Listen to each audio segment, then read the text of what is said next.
Sheikh, I'm a revert, and at my home, everyone is like against me. So, how to be steadfast on deen and trust in Allah? Jazakallah khair. This is your test, akhi. How did the Prophet ﷺ, when he became a messenger of Allah, cope? And how did he deal with all the country around him, all his fellow tribesmen, family, cousins, relatives, friends, and normal people in the community?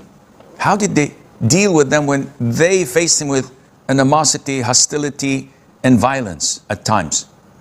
This is a test from Allah.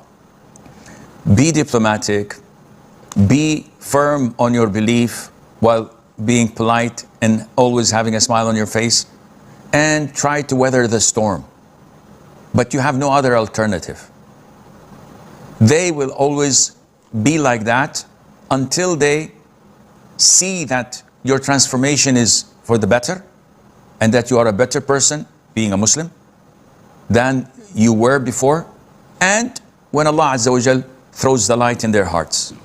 Yes. Sheikh, is it permissible to ally with the Shias against the Jews and the Kuffar? Is it allowed to do what?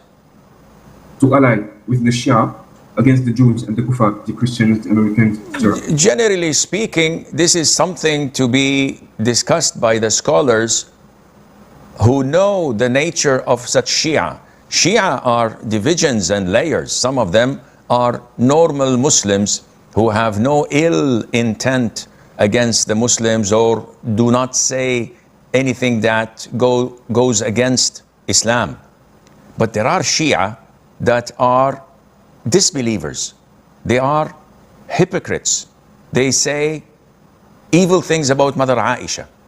They slander Abu Bakr, Umar, Uthman, and the vast majority of the companions of the Prophet ﷺ. They've distorted history.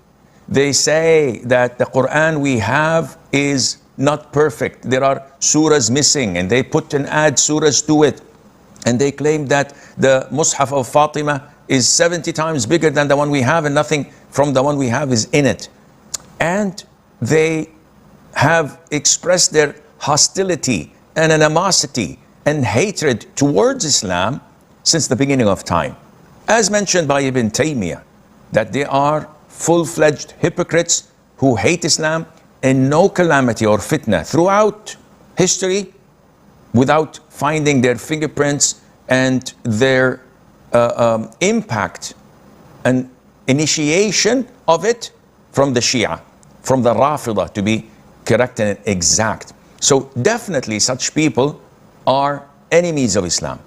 And whenever these enemies of Islam collide, the Jews and the Christians alongside the Rafidah, and they fight, we pray to Allah Azza wa Jal that Allah destroys one with the other. And we're happy when destruction happens to both, because they're all enemies of Islam, and their expression of hatred to Islam is obvious. Only blind people would overlook it.